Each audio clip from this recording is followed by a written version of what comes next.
Assalamualaikum warahmatullahi wabarakatuh. Perkenalkan, nama saya Dwi Stianingsi dengan NIM 28921500153, Fakultas Ekonomi Bisnis Prodi Manajemen. Di sini saya akan mempresentasikan pengantar manajemen, dosen pengampu Bapak Joni Tesmanto, Esos MM. Kali ini saya akan membahas tentang satu, kebutuhan mengenai manajemen. Yang kedua, mengetahui peran motivasi dan kepemimpinan dalam organisasi dan manajemen. Ketiga, mengetahui pendekatan personal mengenai kepemimpinan. Yang keempat, mengetahui pendekatan perilaku mengenai kepemimpinan. Yang kelima, mengetahui pendekatan kontingensi mengenai kepemimpinan. Yang keenam, mengetahui perspektif kontemporer mengenai motivasi. Yang ketujuh, kepemimpinan karismatik. Dan yang kedelapan, mengetahui manajemen perilaku politis. Kebutuhan mengenai manajemen. Manajemen secara etimologi atau secara bahasa berasal dari bahasa Prancis kuno, yaitu manajemen. Kata ini mempunyai arti seni mengatur dan melaksanakan. Inilah yang mendasari bahwa manajemen adalah sebuah seni. Seni yang berarti dekat dengan keindahan, suatu keindahan yang rapi, teratur, dan terstruktur. Sedangkan pengertian manajemen menurut para ahli yaitu ada bermacam-macam ragam. Peran motivasi dan kepemimpinan dalam organisasi dan manajemen. Motivasi merupakan tujuan seseorang untuk melakukan sesuatu atau untuk mencapai tujuannya. Motivasi biasanya menjadi sebuah kekuatan seseorang dalam melakukan sesuatu, baik yang bersumber dari dalam diri maupun sumber dari luar diri. Ada beberapa indikator yang dapat digunakan untuk melihat motivasi individu, antara lain yaitu durasi kegiatan atau berapa lama kegiatan, frekuensi kegiatan atau jarak antara kegiatan, prestasi pada kegiatan, keuletan dan kemampuan dalam menghadapi rintangan dan kesulitan. Dan yang terakhir ada devosi serta pengorbanan untuk mencapai tujuan. Pendekatan personal mengenai kepemimpinan. Pendekatan personal mengenai kepemimpinan, yang pertama ada pendekatan personal, yang kedua ada pimpinan dan bukan pimpinan, yang ketiga ada ambisis dan energi, yang keempat ada hasrat untuk memimpin, yang kelima ada kejujuran dan keutuhan, yang keenam percaya diri dan tegas, yang ketujuh, kecerdasan dan pengetahuannya relevan dengan pekerjaan. Yang kedelapan, ada pemimpin. Dan yang terakhir yaitu efektif. 1. Yang efektif atau gaya black and mode. Gaya terpadu menjadi gaya eksekutif. Gaya yang mendahulukan hubungan menjadi gaya yang lebih mencintai pengembangan. Gaya detektif menjadi gaya otokarik, baik benevolent, autokrat. Gaya mandiri menjadi gaya bikorat. Yang kedua, ada yang tidak efektif, gaya black dan mutu.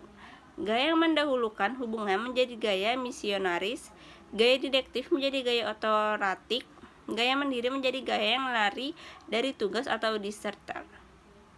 Pendekatan perilaku mengenai kepemimpinan.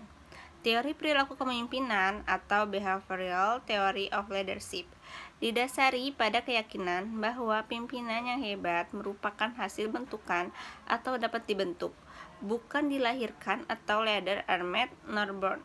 Berakhir pada teori behaviorisme, teori kepemimpinan ini berfokus pada tindakan pimpinan, bukan pada kualitas mental atau internal.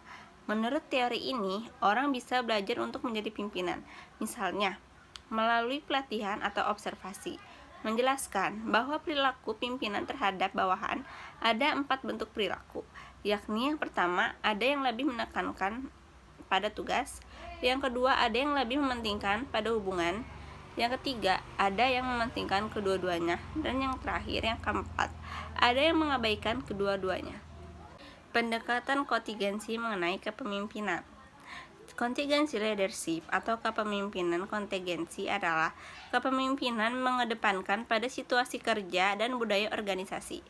Teori kepemimpinan ini dikemukakan oleh Friedrich E. Fiedler yang mengendalikan bahwa gaya kepemimpinan yang sukses paling baik ditentukan oleh determinan situasional. Teori ini dikenal dengan teori kontingensi kepemimpinan. perspektif kontemporer mengenai motivasi. Teori kebutuhan menekankan pertanyaan apa sebab motivasi yang dihubungkan dengan identifikasi alasan perilaku pegawai.